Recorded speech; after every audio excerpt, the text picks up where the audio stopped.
Digital technologies and biological systems are beginning to combine and merge in ways that could be profoundly disruptive to our assumptions about society, the economy, and our bodies. We call this the Biodigital Convergence. Over the past 40 years, the economy has transformed through digital evolutions in information technology like the internet, smartphone, applications, and big data analytics. The biodigital convergence could change the way we design and manufacture goods, revolutionize healthcare and agriculture, modify our environment, and even alter how humans evolve as a species. Today, many innovations are driving the changes, but what are the key things we should be looking out for? What new biodigital capabilities could completely alter the world?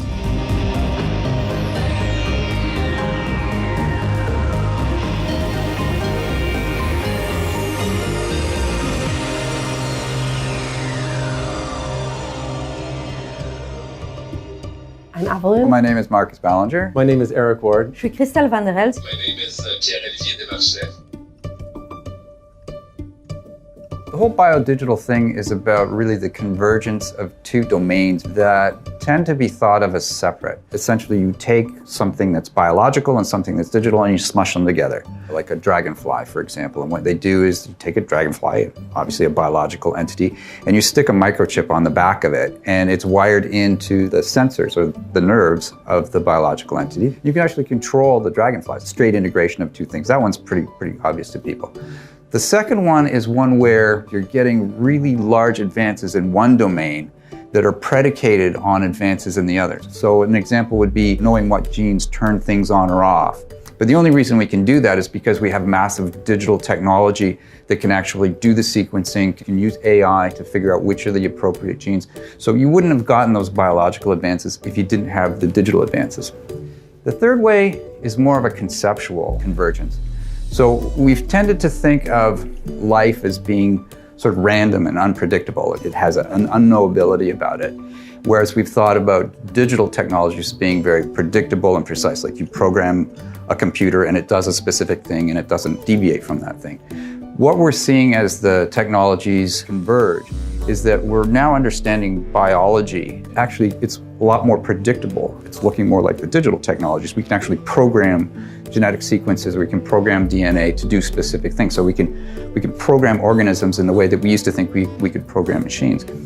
On the opposite side, what we're finding is that digital technologies, as they get more complex, like artificial intelligence, for example, it sometimes acts in unexpected ways. So in many respects, it becomes more like what we originally thought of biology as being unpredictable and random.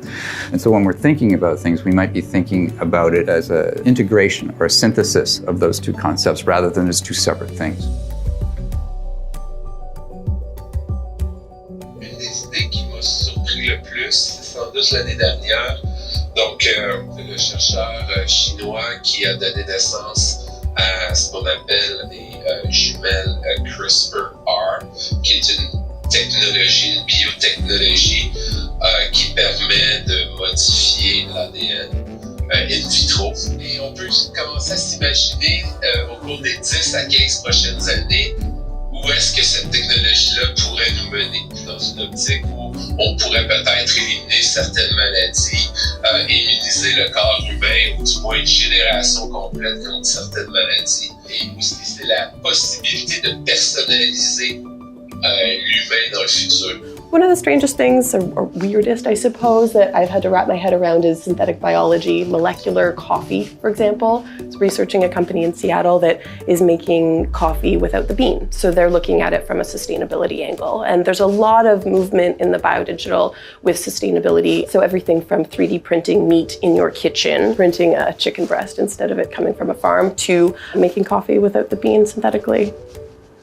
I think one of the weirdest things was there's a robot and they put brain cells in it. Although it's not conscious or aware in the sense that you would think we are aware, it seems to make decisions. Like the brain seems to decide where it wants to send the robot. So I find that really bizarre.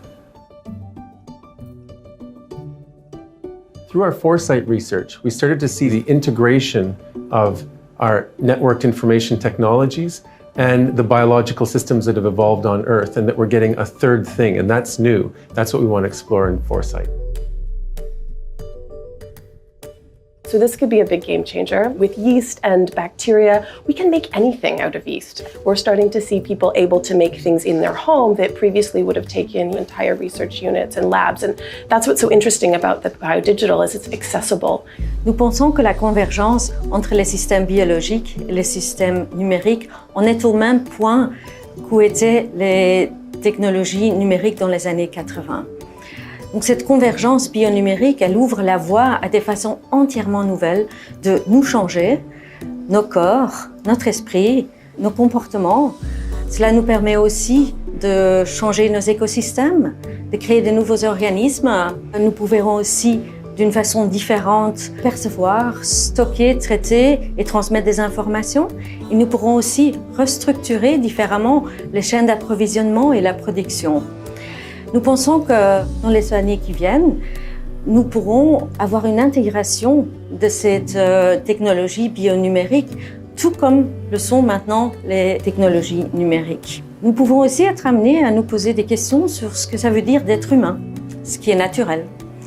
Par conséquent, vu l'ampleur des implications de la convergence bionumérique, nous devons commencer à réfléchir à ce qui est possible, à ce qu'on veut voir dans le futur, pour que nous puissions construire un futur bionumérique que nous voulons. What I'm hoping for out of this study is that we can generate some good, rich pictures of plausible different futures of the biodigital convergence for Canada. I do have a lot of hope for what the next generation might be able to achieve as we move through the biodigital convergence. During the information technology decades, we have really focused on the knowledge economy. If we're going to do the biodigital right, the kind of choices that we're going to have to make are going to require actually more than knowledge. It's going to require wisdom. La convergence bionumérique aura des impacts sur différentes industries et sur plein de domaines politiques. Donc pour un analyste, il serait intéressant de commencer à regarder qu'est-ce qui pourrait arriver, en quoi est-ce que ça impacte en fait mon domaine de responsabilité? Est-ce qu'il y a des changements dans le futur pour lesquels moi, il faut que je me prépare? Est-ce qu'il y a besoin de nouvelles lois qui doivent être créées? Est-ce qu'il y a besoin de changements dans les stratégies politiques afin d'arriver à nos buts? Est-ce qu'il y a des investissements à considérer pour pouvoir saisir les opportunités qui viennent de cette convergence? Ou est-ce qu'il y a des conversations avec la société qu'on doit mener pour savoir ce que la société veut? Et de comment on peut se préparer justement pour saisir les opportunités sans tomber dans les conséquences inattendues d'une convergence pareille.